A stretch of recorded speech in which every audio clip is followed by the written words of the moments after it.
Thank you, worship team. Good morning. Thanks, Joe. Good morning.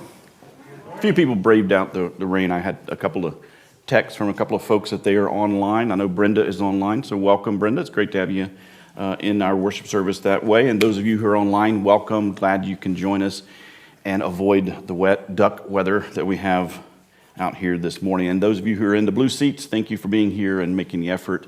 And we're glad that we're all together this way. I just have a couple announcements before we get into our service this morning. But first, just remind you that our bingo night is coming up. Do I have a slide for that? Maybe not. Anyway, our bingo night is coming up this coming month in April. So if you haven't signed up for that, we'd love to have you sign up. You can just click on the QR code right in front of you. If you got your phone, just pull your camera out, and that'll take you to our link tree. And there's right at the top, I think, is the sign up for the bingo night. So we just want to track how many are coming, just so we make sure we have plenty of seats and everything set up for it. If you don't get to signing up, or if you think I'm not going to be here, but then you sign up and you just come anyway, and we'd love to have you. Oh, got some background music today too. This is awesome. I've always wanted some entry music, but I had something else in mind. Anyway, it'll be a blast. Invite your friends, invite your family. We'd love to have you for that. With that said, I want to go in prayer really quickly. We've got a lot of things going on with lots of folks. I have an anonymous prayer request where we've got someone who's just going through something really difficult right now in this moment. So we just want to pray for them, that God would just intervene and intercede there. So let's go to God in prayer. God, we thank you for just a chance to worship you and to focus on who you are in our lives this morning.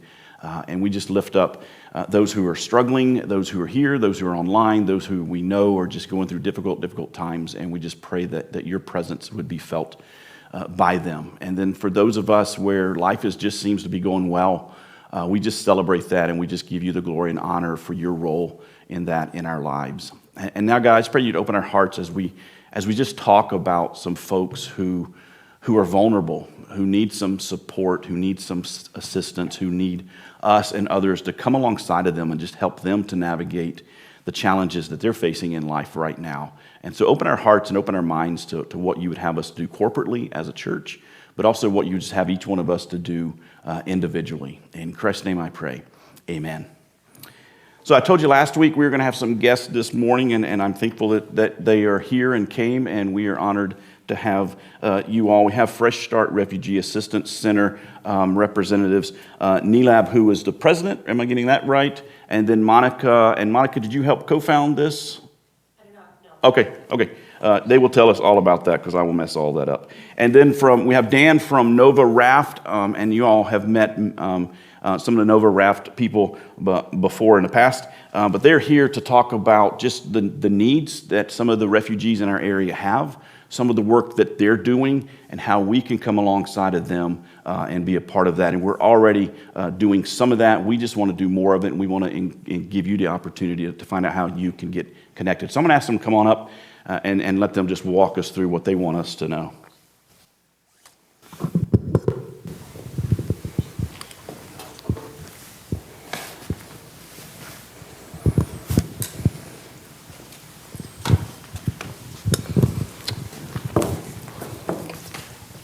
You guys can swap that extra mic. Do you want to go ahead? Since you know people. How do I turn it on? Is this turn on automatically? Yeah, our tech will get it on for you. Hey, good morning. So my name is Dan Altman. I'm one of the co-founders of NoVA RAFT, which stands for Northern Virginia Resettling Afghan Families Together. I may have met some of y'all at different events that we've had. We've had a couple of online meetings as well. And our organization was founded just after the evacuation of Kabul, or during the evacuation of Kabul in August of 2021. So we haven't been around quite as long as these guys. But originally founded by myself and some of our neighbors. And we actually have been involved in resettling Afghan refugees going back as far as 2013. Folks that I knew and others knew that served with us in the military in Afghanistan.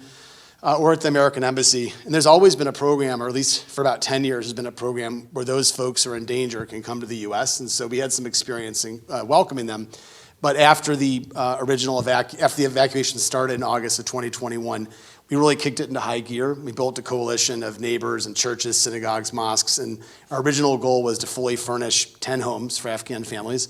I kind of lost count, but I think we did like 3 last week, but we're like in our mid, like probably 310s, 315s, somewhere in there.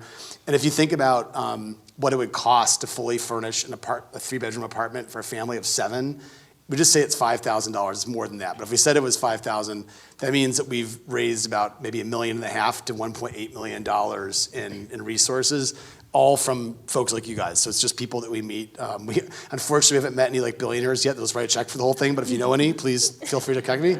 Otherwise, it's really the goodwill of folks like this. And over time, and we'll talk about this some more, we really got to know the neighborhood where we were at. We got to know some of our partners, our best partners, Fresh Start, who I don't say peas in a pod. I say like beans in edamame because we're like it's like a small pea, but we've worked really well together and found a great partnership with these folks. And I'll let them tell you about themselves. Hi everyone. Good morning. Thank you for having us. My name is Mila Biosevzai. I'm the founder and president of Fresh Start Refugee Assistance Center. Actually, this is the first kind of like engagement that I'm like speaking at. So. Get me a break if I'm like sliding. And I started Fresh Start in 2017. I really started the work in 2014, 2015 when the whole crisis with Syrian refugees and Turkey and Greece happened. So once I started that, I basically thought since I'm helping folks outside of the country, I could do something inside the country. So I started volunteering with Catholic charities and decided that, I want to do something on a bigger scale. And also coming from a refugee background myself, my parents actually left Afghanistan in 1998, 1999. So it was under the same circumstances that a lot of these families are coming from Afghanistan right now. So basically I get nervous when I'm in front of people, so. It's really great. And once we got here, my family kind of went through a lot of those, struggles themselves. We didn't really, my dad was a pharmacist and my mom was a teacher, but once they got here, they really didn't have the chance to study or have English classes or have any type of support to actually pick up where they left off. And as a result, a lot of the responsibilities of the family fell on me, and I was the one basically providing and there's a term for it, it's called parentification, where the roles reverse. So because of that, I, wanted to do something that I could help people, where I can actually give back to the community, even though we had a lot of things that our family lacked when we got here. And so I didn't want these families to have the same issues and the same problems that we faced. So a lot of the programs that we offer is really focused on the things that we struggled with. Specifically, this youth program that we're starting, I think part of it is because I, growing up, didn't have that support. And I think it's extremely important to focus on youth and not just, the children, the adults. So we offer ESL classes, we have tech certification program, we do a lot of community integration programs. I think we have some slides. Thank you. So this is basically the beginning of the crisis when the fall of Kabul happened and a lot of folks were actually being, transported here to the U.S. If you can go to the next slide, please. I just might add one thing about this. You can go back one slide. So this is something that's a little hard to process, but I'm very close to it because I spent probably about 3 years of my life there. I had 7 of my American friends die. I don't even know how many Afghan friends, many, maybe 20 or 30. And the families continue to arrive as recently as last week because this is not a political statement. Everybody, if you ever want to talk about the departure from Afghanistan and whose fault it is or whatever, feel free to call me on Zoom. We can talk about it as long as you want.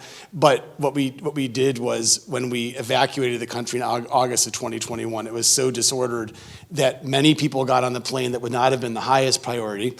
And then many, many people whose lives are in danger did not make it on the plane. And they're now hiding all over Central Asia. There are thousands and thousands of them in Pakistan. They're having to pay weekly bribes to police officers not to be deported. They're in Tajikistan, they're in Dubai, they're in Abu Dhabi.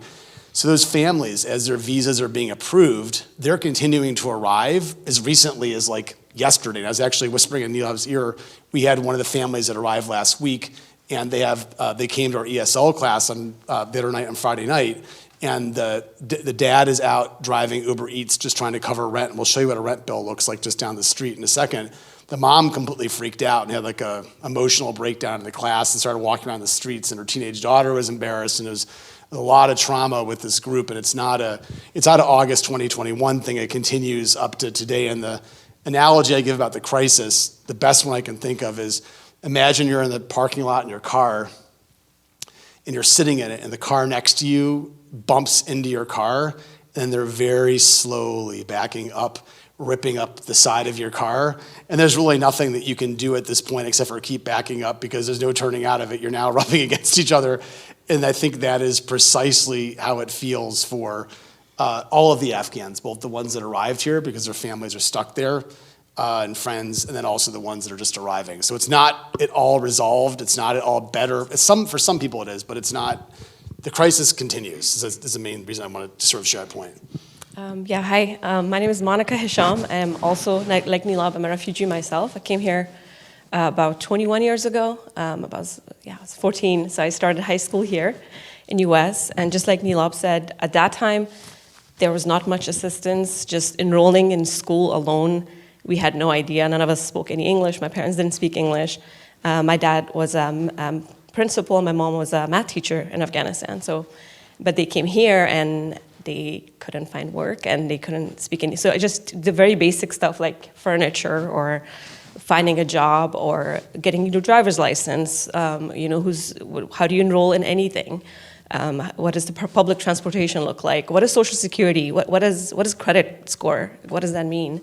We had no one to help us. I have an uncle in Maryland, and thankfully he, assisted us some. But a lot of the families who are coming now have absolutely no one to just guide them, and that's what we were trying to help with. We had the immediate assistance where in August of 2021, just when they were in bases, they were being placed in bases, just providing them, clothing and shoes and finding them apartments. That was immediate, but now it's a lot of them are struggling with the next step. So that's our goal.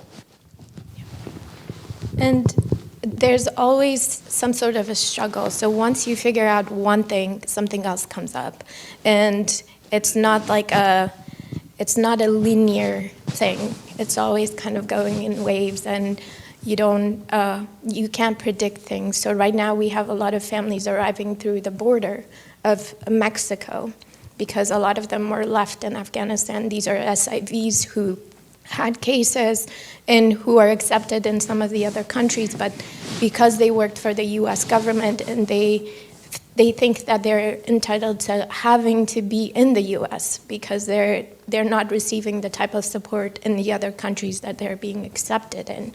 So when they come here, they don't have access to social services, they don't have access to a lot of the things that they offer to refugees. If you have a refugee status, it's completely different than somebody who's coming through the border and who are being allowed to come into the US and seek asylum, but they're viewed as like an undocumented family or somebody who is illegally in this country. Just to clarify, this has actually been, I'll be very candid, there's not many of these families, but there's a growing number. It's a huge sticking point with a number of religious institutions. I've actually had pastors or rabbis tell me, don't bring this up because people don't want to support illegal aliens. And I want to be 100% clear, these are not illegal aliens. Mm-hmm. So what we're talking about is people that work for the US government they are in a 2.5 to 5 to forever year line for our government to process their visas.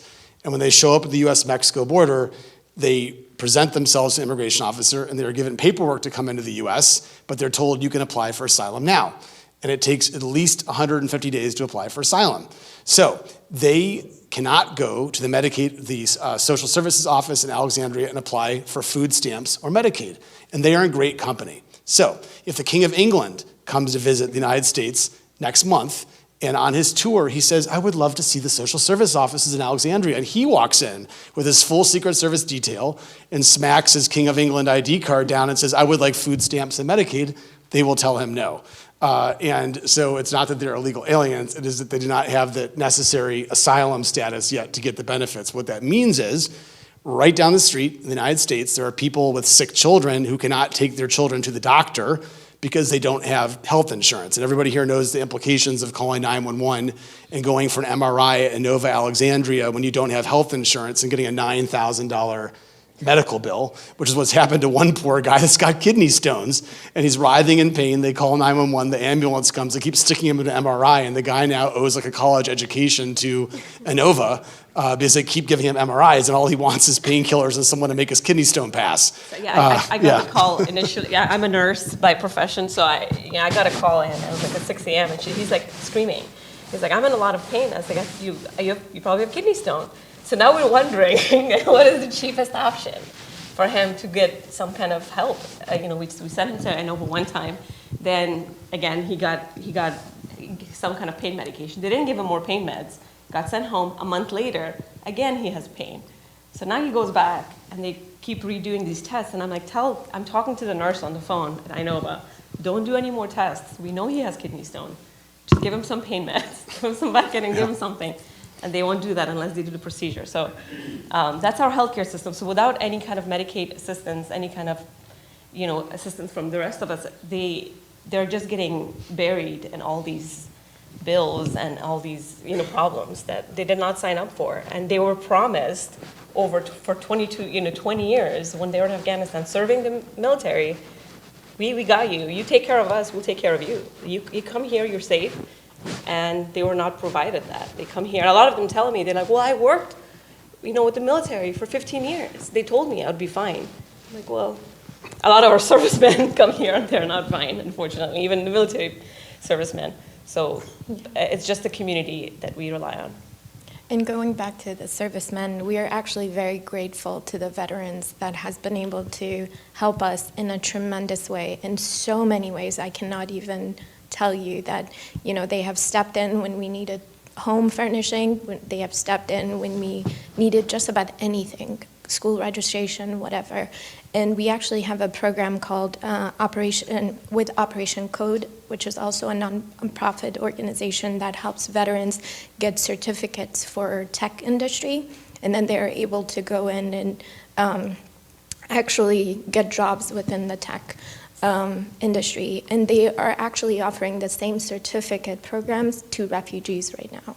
And so they're going to that extent of helping refugees just alongside of the veterans. So it's an extremely, we're very grateful to them.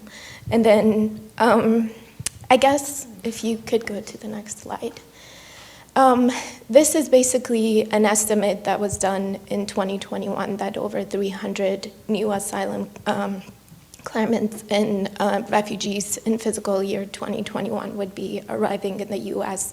And actually there's a huge population that has been resettled in Virginia, particularly in California. Those are the two major states. If you could just go to the next slide. And this is basically our mission. And our mission is to basically help families within the DMV area to become self-sufficient and provide them with the tools and resources they need to actually become independent and to look forward to a future, which a lot of times with these families, it's a struggle. It's always a struggle. Dan, do you want to? I'm good. I covered that part of my. Okay. Yeah. And this is a quote that's very near and dear to all of us because no one leaves home unless home is the mouth of a shark. So no one leaves home because they want to. It's because they must or they have to. In my family particularly, we left because my dad was being threatened multiple times and our lives were in danger. They caught our teacher who was teaching us in the basement, and they wanted to kill her, so she fled the country overnight. And because of that, like most of our community was targeted because girls were still going to school in the basement of somebody's house. So when we left, we were in Pakistan for a little bit, and then we came to the US. And you are forced, absolutely forced to leave. So there's no reason to think that these families are here and they wanted to leave. They have a community, they have a family, they grow up in that community, and they don't want to leave that, but they have to leave it. Right? And I have family still there. My uncle's there, my aunt is there, and my aunt, she is a physician there. She actually teaches medical school. Her husband is a physician. Her 3 kids are physicians in Kabul. So over the past 20 years, we did her paperwork initially to come to US. She actually got a visa. She rejected it. She said, I'm not leaving. I want to teach girls how to, go to school. Like I want to teach medical school.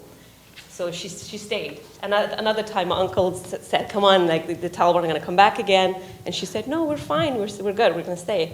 They got rejected. She rejected it. She didn't come. This time, now she's like, okay, I'm ready. I don't think it's not safe for us. So with her 2 daughters and a son, now they're worried because she's still working. She still goes to work. She still practices as a physician, but she's very nervous. So she went to the airport when all this chaos was happening, but there were so many people. I'm sure you guys saw it on the news and the TV, and people hanging from the plane, like all that chaotic mess.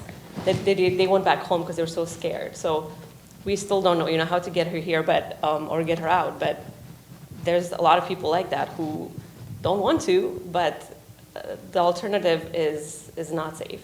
So a lot of them don't want to. Nobody wants to leave their home and their friends and their family and something they've worked for 50 years. Yeah. Okay, next slide. And Dan, do you want So to- maybe we'll do a little bit of a speed round here, and I just want to take everything we talked about and apply it to us.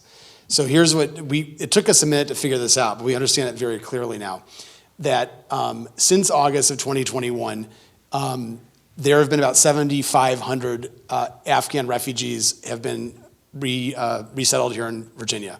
The largest concentration of them are in those 4 zip codes, which are about I checked on the GPS, so it was 16 minutes from the parking lot of the church just before I came in. So, and there are a total of 1,608 of them that live within about 600 of them live within walking distance of a recreation center where we do a lot of our activities. Another 1,000 of them are within like a 5-minute bus ride. And the bus in Alexandria, the 35, the Dash, is free. And then that does not include people that have people that were sent officially to other places. So a lot of them were sent to like Lancaster, Pennsylvania, that has 0 Afghan population and very poor support for religiously sort of diverse people. So hundreds and hundreds of those folks are continuing to show up. So I would say we probably have closer to 2,500 Afghans. And what's important, we go to the next slide, what's important to realize is that in the little plots there are where we set up everybody's furniture. And so what we figured out, we knew this before Virginia knew it, and we knew it before the resettlement agencies knew it because we put them all in their houses. So I got the previous slide, I told them to run the data because I know that there was like a couple thousand of them in one neighborhood. And all those little dots are the buildings where we put all the furniture. And the largest concentration is right at the intersection of Beauregard and Sanger, 16 minutes from here. And there's a community center right there. And so together we have focused the majority of our activities on the community. Is probably about 2,000 in that immediate neighborhood and what their needs are. If we go to the next slide, I wanted to share this with you guys. Everybody here has a family and a house. And so what I wanted to show you is that, number one, I wanted to point out to you that they didn't pick these apartments. Those are the apartments the resettlement agencies put them in. And so it kind of makes sense because they needed to get them into somewhere quickly. But the resettlement agencies provide 90 days of support and then walk away. And they provide virtually nothing after that. And so what you're looking at right there is a $2,947 rent bill for a 3-bedroom apartment that does not include electric. And I want to direct your attention to a couple of things. One is the actual rent is $2,400.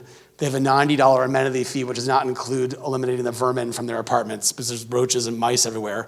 And then they have to pay $93 a month for water, $199 a month for sewer service, $141 a month for gas, and a nice $3 administration fee for the convenience of doing all that. I don't know about any of you guys. Does anybody here have a sewage fee for their house for $200 a month? Right, yes, of course not, that's crazy. So we dump the families in these apartment complexes down here, it's all owned by one company, and they can't, and so what we found from this population is the people that had a fluent English speaker, the people that I was used to welcoming many years ago, they're gone. They all got a great job, they've moved to Woodbridge, Manassas, Winchester, they've got 2 cars, they're living the American dream.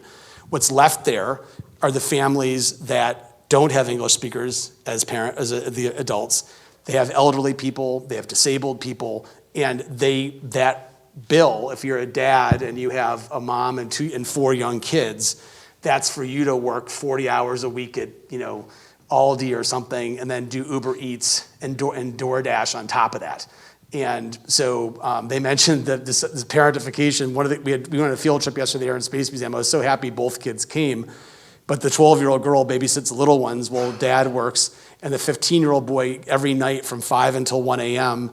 goes with dad to deliver packages. They can make money in downtown DC. One circles in the car, the other one delivers the food to the apartments, right? So it's very, very common. So what we found out, the most important thing we found out, was that people not speaking English is the barrier between working at Marshall's for $12 an hour and working at Costco for $21 or $22 an hour. They don't need to have a verbal dissertation about their favorite book. They need to be able to have basic conversational English.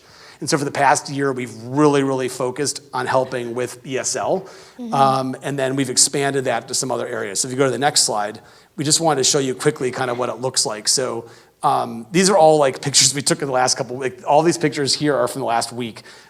So right at that rec center, we have 4 cohorts of ESL students to go through.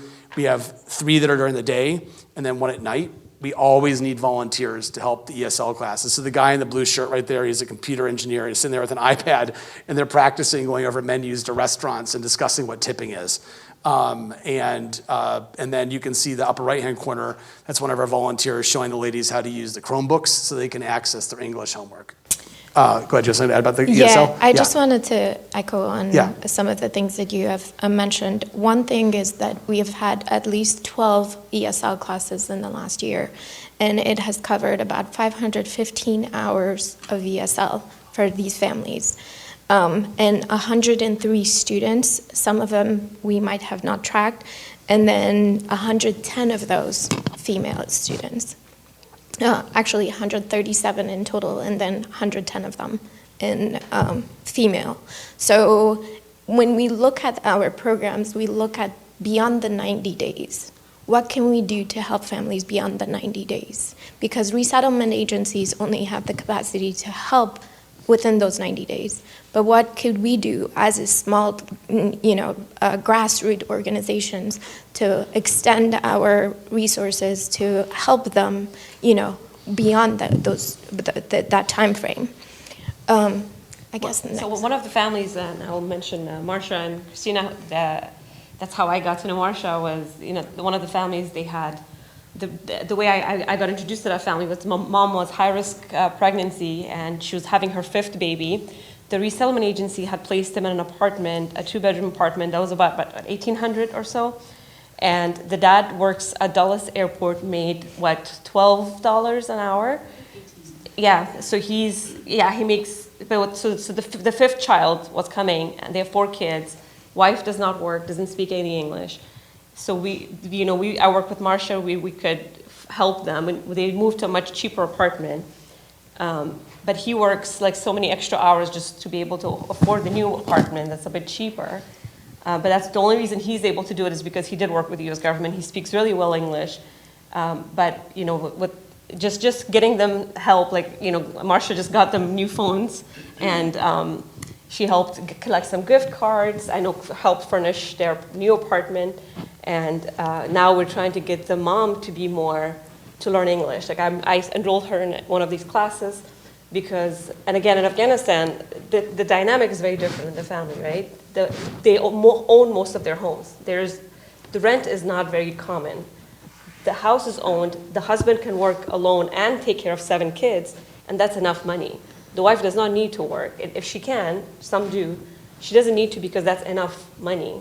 So when they come here, they don't understand that that's not enough, right? Like you can have 5, 6 kids, but one person working is not going to be sufficient, especially making $15, even $20 an hour while paying rent, health insurance, all that stuff. So that itself is an education that they have to learn.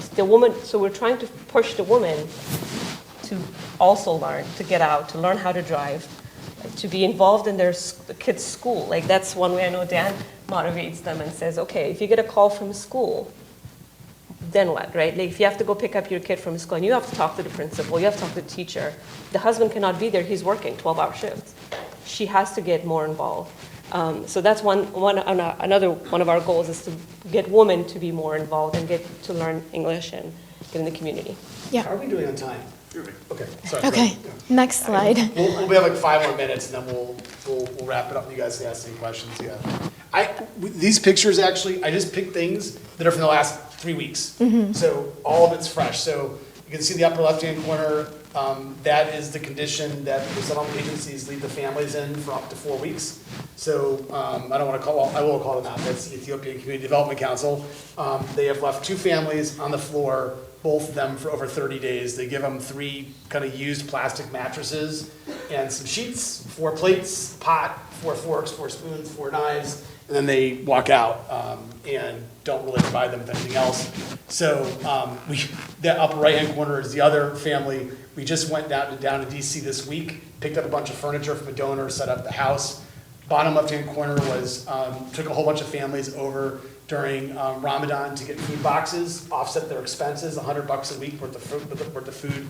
Right-hand corner, we have a synagogue that got off a little bit of a slow start. They couldn't figure out what they wanted to do, and they never got like a big task force together, but now the 5 or 6 members that are doing things, they got everybody. So this lady did some fundraising. We took the 5 families that really had financial issues to Costco. She bought mattresses for them. And then the one in the middle is the Abiding Presence Lutheran Church that just welcomed a brand new ECDC family and put them in their congregational parsonage earlier this month. So that's all stuff that happened there. And those are things, if you're interested in getting involved directly with families, I know you guys already are, but if there's more that you want to do, there's a never-ending series of opportunities there. Yeah. Let me go to the next one. And then the other thing that we've done, and this is, we're always doing these, is all kinds of community events. So from big things like Halloween, Thanksgiving, back to school, Nowruz, Eid, to little smaller like workshops like financial literacy and teaching people to do sort of entrepreneurial tasks like developing a childcare. So, and I'm gonna add some numbers to that. Yeah, so for our Halloween event, we had about 200 folks that attended. For our Eid toy drive, we had about 120 kids that received toys. For our back to school program, which we had supplies for school, and we just allowed them to come in and kind of go through the classrooms and pick out what they needed, and they brought their lists and they picked out whatever was necessary, the school supplies, and that was 279 kids that received, and it was not just Afghans, just to be clear about that. It was a lot of other folks from the community that just came to pick up supplies for their kids. And any event that we do at the recreation center, they have to keep it open to anybody because it's public recreation center, but we. Of course, that area, there's a lot of Afghan refugees, but anybody who comes in, we do help. And just with the school supplies alone, it was kind of emotional for me, just because I have a daughter, and I remember just my mom getting the list, when you get that list before school starts and all the stuff to get. And I remember my mom not knowing what those were, not even how to get them, but just not, what is that? What is it? What's a binder? Like, I just remember I'm just showing up to school with a notebook and a pencil, and then they're like, no, this is not the correct thing. And you don't think about that, right? When you grow up here, and I'm a parent now, it's so easy for me to check my email and quickly do the sheet and go to Target.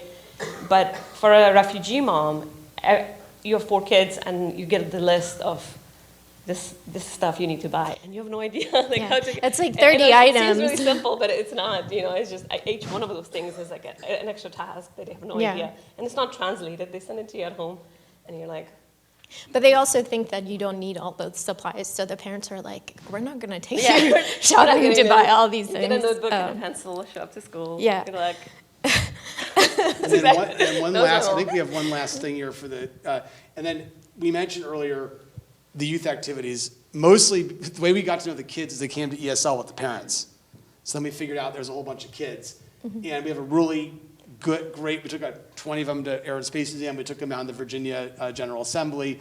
That's them speaking at George Mason. It's a lot of fun, but there's actually a really, really serious problem behind this, which is that those 5 zip codes, there is 3 elementary schools, a middle school, and a high school. Between those 5 schools, they have 0 Dari or Pashto speaking staff. So they have between the middle school and the high school, almost 400 Afghan kids. And what's happening is they're actually doing really well. Kids learn quickly. The older teenagers are failing their SOLs.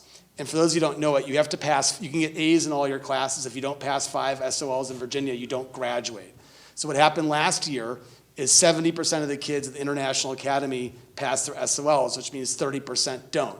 So of the 140 kids that are, if they continue that with 140 seniors this year, all 140 will pass all of their classes. 30% of them, which is about 40 of them, won't pass their SOLs, won't be able to go to graduation, and then they can come back every day until they turn 22 to take the SOL, but the school system does not provide any more assistance to help them study for it.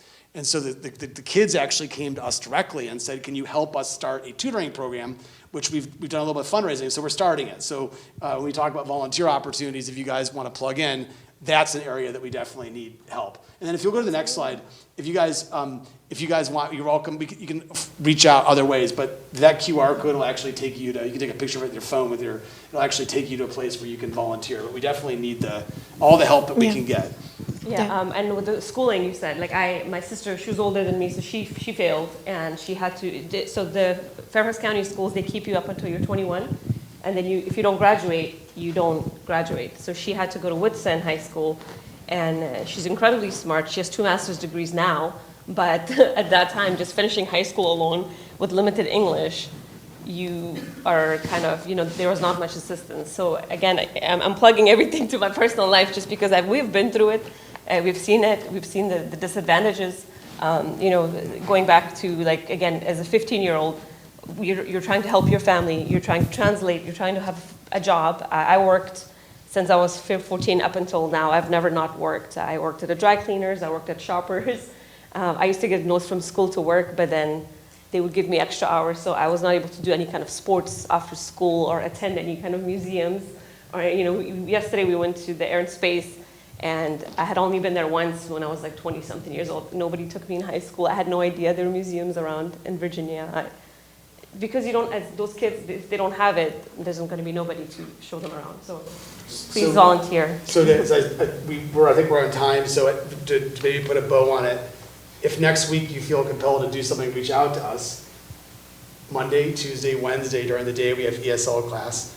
Tuesday, Thursday, Friday we have ESL class in the evening. Next Saturday we have multiple competing events, including taking people to a job fair and youth activities. There are 6 days next week. There's probably something on Sunday I haven't thought of either. But at least if you feel compelled to do something, any day next week, if you go up here or you get in touch with us, we can plug you in. All that is required is just a desire to help. And if you guys want to be involved in a more focused way dealing with the family, just reach out to us. Let us know how we can fit you in. There are families right now that desperately need the assistance. I know you guys are working with some, and we have activities that we desperately need the assistance. And for the summer, if you have high school students or kids coming home from college, we'll need help with that. Or you are interested, we'll need help with that tutoring program as well. So. Yeah, and just to wrap it up, I guess, and then we can open it up to questions. So if you have any questions, feel free to ask. When I started all of this work, it was to make an impact. And impact doesn't have to be, like conquering the world. Impact can be just a small thing, like a grain of sand, and it can go a long way. So just by impacting one life, one student to pass their SOLs, to get their, high school diploma, they can go off to college and they can actually end up impacting many other lives at the end of it. And I'm a perfect example of that. And, I didn't really have much, but I learned that you can easily make a small contribution. If you don't have monetary funds, you can contribute your time. You can donate your time.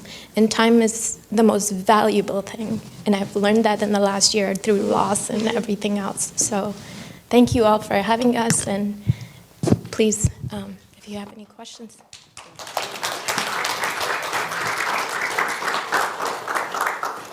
Thank you all. So as you think about maybe some questions you have for them while they're up here, we've already got some plans in place. We're already supporting in some ways. We're going to have our team, I think Marcia, Anna, and Christina are going to be out in our lobby after the service finishes to talk to you about just what they've already done and how they've already been engaging. And some of you have already helped with some of the stuff they're leading us in with getting furniture to some of the apartments and collecting things to supply the apartments. And, we did a diaper drive, and some of you participated in that. So they'll be out there to talk to you. They're also generating a list. They're generating an email and a text list so that anybody who wants to stay updated and who wants to get connected to this or just find out more, you can get on that list. You can get off of it anytime you want to. So that's how we're going to distribute information. One of the things I'll say about this that we've learned is everything you all are doing, everything we are doing is very fluid.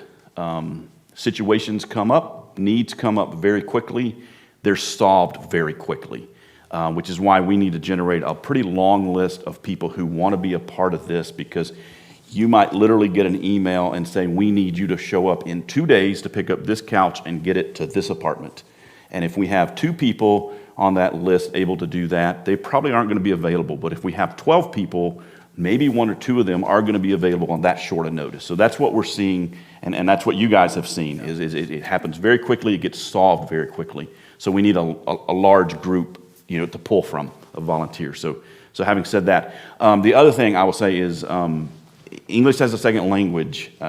Dan's already pointed out how important that is. Monica was talking about how important learning that is. I loved on the RAFT page last week, I think it said, just getting a little bit of conversational English can make the difference between having a $12 an hour job at Dollar Tree and a $19 an hour job at Aldi. And so that's how important that is.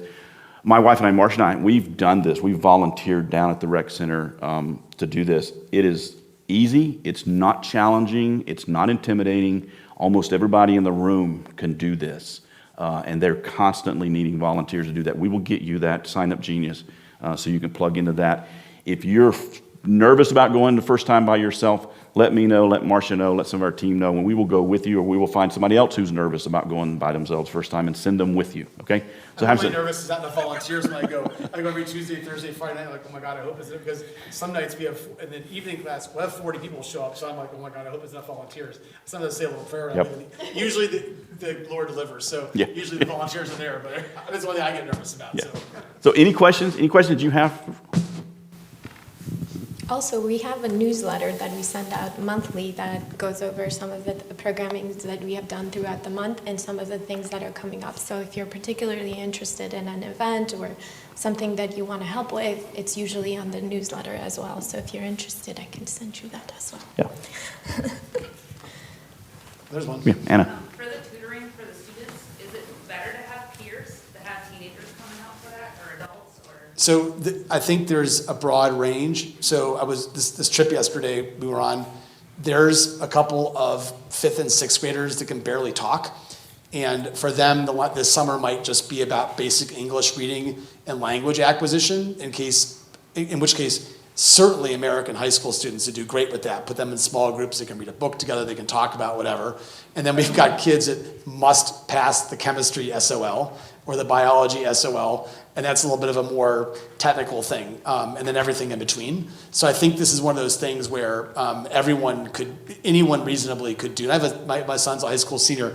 He does this all the time. So I think anyone in this spectrum could really be helpful. What we're doing this week is we're going to start sending out the assessments for the students. So the schools have agreed. We have the needs assessment written in English, Dari, and Pashto. they're going to start talking to the parents and say, hey, your kid might really profit from this, and they're going to give us the names. So hopefully all those things will come together, and maybe 2 or 3 weeks I'll know, okay, how many 5th and 6th graders just need a little help with English conversation and basic reading and math versus how many 17-year-olds do we have that are mortified and need to pass their history SOL, and then we'll figure out sort of, and we have excitingly, we have a group of about 14 George Mason students that want to come down and work with us too. So we got to just kind of put everything together. So I think in the next couple of weeks we'll have a lot more information about that. Awesome, great. We also have a program that's an online ESL program. That's we are partnered with another organization. They're called RISE. They're Columbia College students. They're teacher students. So they're learning to be teachers, but they're volunteering. We have about 15 volunteers right now who are teaching. Mostly women who cannot leave. They have small babies, or they have other kids at home, and they cannot go to our in-person class. So they're teaching them once a week on Zoom for an hour. So if you have time to be one of, somebody who you don't want to go physically somewhere, you want to just do like an online Zoom class once a week. There's conversational classes. We have books. So we purchase the book, we send it to the student, and you can have a curriculum and go with that. So it's an easier option. And if they're from the DMV area, we provide them with either a laptop or a desktop so that they are able to get online and actually go through the program. And we're hoping to offer that to some of the students who are unable to attend physical one-on-one tutoring so that they can get some extra help, supplemental help with ESL and SOLs. Great. Anybody else, real quick? Super. Just stick it right there. Thanks. Thank you all very much. Thank you all for being here. And I appreciate the partnership. Yeah, and I don't know how much time they have, but yeah, Dan, thanks. But if you guys want to hang out, as long as you have, I know you guys are busy, but I'm sure there are folks who want to talk to you. And I just want to point out that they're all volunteers. They have jobs, they have lives, they have kids, and they're doing all this on their own time and doing a great job. And the agencies, Dan mentioned the resettlement agencies, they're not the bad guys. They're overwhelmed. I know Lutheran Family Services, I think I read, they have a budget basically to handle 600 a year, and they're seeing them closer to 6,000 a year. So that's how overwhelmed they are, which is why it's so important for organizations, grassroots organizations like RAFT, like Fresh Start, who have popped up to come alongside of them and just help undergird them and support what they're doing. I hope I didn't come off as negative. No, not at all. We keep encountering the families on the floor, and Yeah. those agencies, as you said, depend on all of us to provide that assistance, and there's a little bit of fatigue, I think, which is why we're so excited to be out and Absolutely. life with everybody. Yep. So I want to take 2 minutes just to kind of wrap this up. In the Old Testament passage, Micah 6:8, we're told this. It says, "And what does the Lord require of you but to do justly, to love mercy, and to walk humbly with your God?" And when Micah tells the people of God that they are to act justly, that Hebrew word that he used there was the word mishpat. And mishpat basically means to treat people equitably. It means to treat people equitably. And whenever that term was used throughout the Old Testament, whenever we see that term, it's almost always used in reference to 4 vulnerable groups of people within the culture. It's used in reference to the widow, vulnerable women, to the orphan, vulnerable children, to the immigrant, those who are vulnerable because they are part of a racial minority outside that's within that culture, or because they're simply from somewhere else, and the poor, those who are vulnerable simply because they just don't have the resources that they need. And when this word mishpat is used, this act justly word is used, it's used in Scripture almost always to talk about people and the need to have people to speak out on behalf of, to stand up for, and to intercede on behalf of those 4 people groups: vulnerable women, vulnerable children, people who are from somewhere else, immigrants, and those who are poor. And that's what we've been called, just like God called his people in Micah's day to do that. That's what we've been called to do, to act justly, to love mercy, and to walk humbly before our God. And we have an opportunity to do that here. And we need to do that here. And so we all have an opportunity to do that, and I hope we will all get involved somehow. There's literally, as we said, there's literally something for everybody in this opportunity to serve vulnerable people in our community, just 16 miles from here, and even closer. Many of those families live right next door to our church. So let's do it together. Let's do it together. As I said, our team's going to be outside. They'll be happy to talk to you. They'd love to get your name on that list if you want to get more information, if you just want to stay updated on what's going on and what the needs are and when there's a need. And you may not be able to jump in every time or at all, just depending on your schedule. But figure out how you might get involved in this. It is so worthwhile. Let's go to God in prayer as our team comes to lead us in one more song and we dismiss. God, thank you again for just calling us to use what we have, what you've given to us to help other people. Whether that's our financial resources, whether it's our time and our energy, whether it's our wisdom, the things that we know that we can help someone who doesn't know that figure it out. So thank you for giving us those things and help us to use them for your purposes in this world. I thank you for Fresh Start. I thank you for RAFT. I thank you for all the organizations that are coming alongside of the resettlement agencies who are just overwhelmed and are just making a real difference in people's lives. I thank you for the opportunity that we have to come along and just be a part of that, maybe just in a small way, of the great things they're doing. I pray you continue to bless their work. I pray you continue to bless the people in our communities who are vulnerable in all kinds of ways, and that they would find the help and the support that they need. In Christ's name I pray, amen.